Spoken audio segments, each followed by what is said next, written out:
Yo, what's up mga guys? Chris TV, welcome back to my channel again guys. Today is Sunday guys,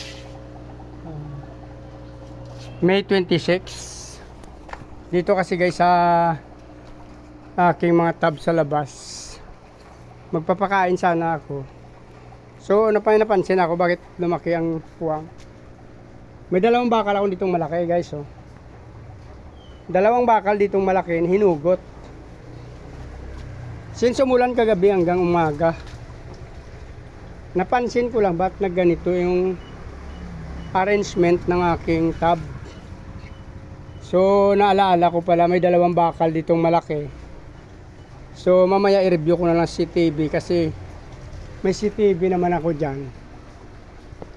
Mayroon tao ditong humugot ng aking napatungan bakal, dalawa. Tingnan nyo naman siyang ano niya guys, oh. Hindi niya lang masyado na ibagsak since nakatali kasi ito nakapadlock naman. Pero yung bakal na pinapatungan, yun ang hinugot dito. Hindi ko alam kung magkano lang naman yata yung ano nun. Since hindi naman stainless kasi yun. Talagang chrome lang na bakal ditong malalaki, dalawa. Hindi naman gaano kahabaan pero nawala, oh.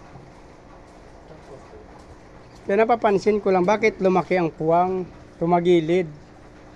So yun na nga yung bakal ditong dalawang malaki kinuha.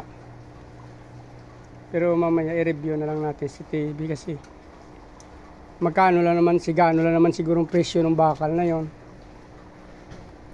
Wala pa sigurong nasa 5 kilo yung bakal na yon na kinuha dito.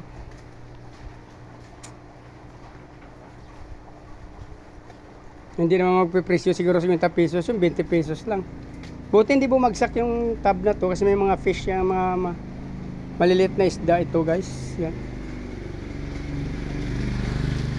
Doon sa mga una video ko makikita yung bakal doon. Dalawa lang. So hindi na natin napansin kasi since maulan mula kagabi pa hanggang umaga. Nagkaroon siya ng tiyempo dito na hugutin yung bakal.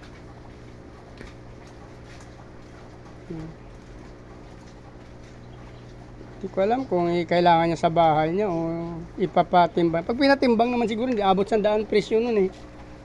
Kasi dalawang maiksi lang yun, wala pang 1 metro yun eh. Yung isa sa 1 metro siguro. Pero yung isa maiksi lang kasi yun. Try ko ipa-review mamaya sa anak ko si TV dito. Wala naman siyang sira, yun lang kinuha niya talaga. Yung bakal lang, yung isda mayroon na wala pero yung mga swordtail lang yung nawawala. Ito kasi may mga swordtail dito dahil yung mga kulay pula. Actually nabawasan talaga ito. Dito lang sa ibabaw nabawasan niya. Yung mga swordtail lang nawala.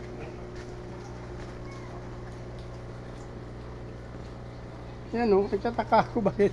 Ito kasi nasa baba na yung takip. Nandito kasi ito guys yung takip po. Nakaganyan kasi kaya nalata ko na nagalaw ito. So hindi naman ganong hindi naman bumagsak kasi nakapatong-patong. Buti nga mayroon pang ganito. Kung wala to bumagsak. Kung walang mabuti may plywood, dalawa ako nilagay dyan, oh. So try na natin kasi may CCTV naman dyan. Try natin kung makita mukha niya.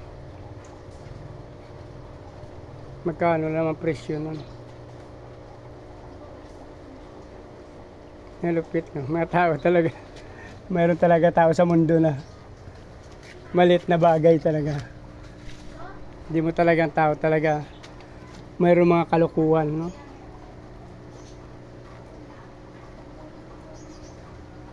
Hindi na maabot sa daan yung na yun. Wala pang 50 pesos yung bakal na kinuha niya, oh.